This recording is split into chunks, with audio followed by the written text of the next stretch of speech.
నిండు గర్భిణీలకు పురిటి నొప్పులు అనుకోకుండా వచ్చినప్పుడు కాళ్ళు చేతులు ఆడవు. వాళ్ళు పెయిన్స్తో అల్లాడిపోతుంటే ఏం చేయాలో అర్థం కాదు. ఇక వైద్య సాయం అందుబాటులో లేకపోతే, రవాణా సౌకర్యం సరిగ్గా ఉండకపోతే అంతే సంగతులు.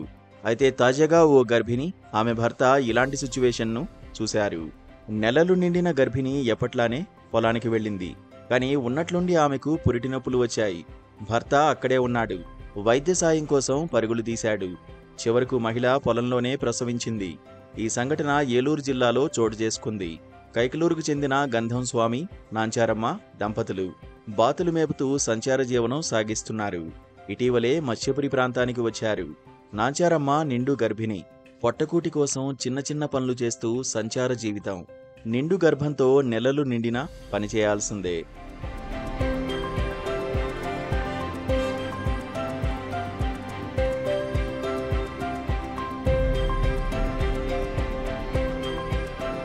ఈ క్రమంలోనే ఇద్దరూ రోజులాగే ధాన్యం కోసిన పొలానికి వెళ్లారు.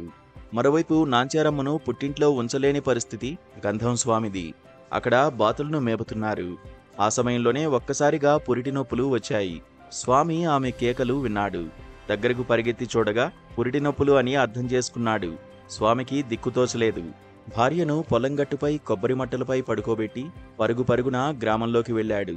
భార్య పురిటి నొప్పులు చూడలేక వైద్య సహాయం కోసం వెతికాడు. నిమిషం కూడా ఆలస్యం చేయకుండా గ్రామంలోకి స్వామి చేరుకున్నాడు. కానీ అంతలోనే ఆలస్యమైపోయింది. పొలంలోనే నాంచారమ్మ ప్రసవం అయిపోయింది. పన్నంటి ఆడబిడ్డ పుట్టింది. ఇక చివరకు సమాచారం అందుకున్న వైద్య సిబ్బంది ఘటనాస్థలానికి చేరుకున్నారు. వైద్య సేవలు అందించారు. బొడ్డుతాడును కత్తిరించారు. అంబులెన్స్లో తల్లి బిడ్డలను వీరవాసరం PHCకి తరలించారు. తల్లి బిడ్డ ఇద్దరూ క్షేమంగా ఉన్నారని, 2 రోజులు హాస్పిటల్లో ఉంచి చికిత్స అందించాక ఇంటికి పంపుతామని వైద్యులు తెలిపారు. ఎలాంటి వైద్య సాయం లేకుండానే బిడ్డ ప్రాణం పోసుకోవడం, తల్లి బిడ్డ ఇద్దరూ క్షేమంగా బయటపడడంతో అంతా ఊపిరి పీల్చుకున్నారు. ప్రస్తుతం ఈ ఘటనకు సంబంధించిన వార్త సోషల్ మీడియాలో వైరల్ అవుతోంది. నెటిజన్లు కూడా అదృష్టం బాగుందంటూ కామెంట్లలో రాసుకొస్తున్నారు.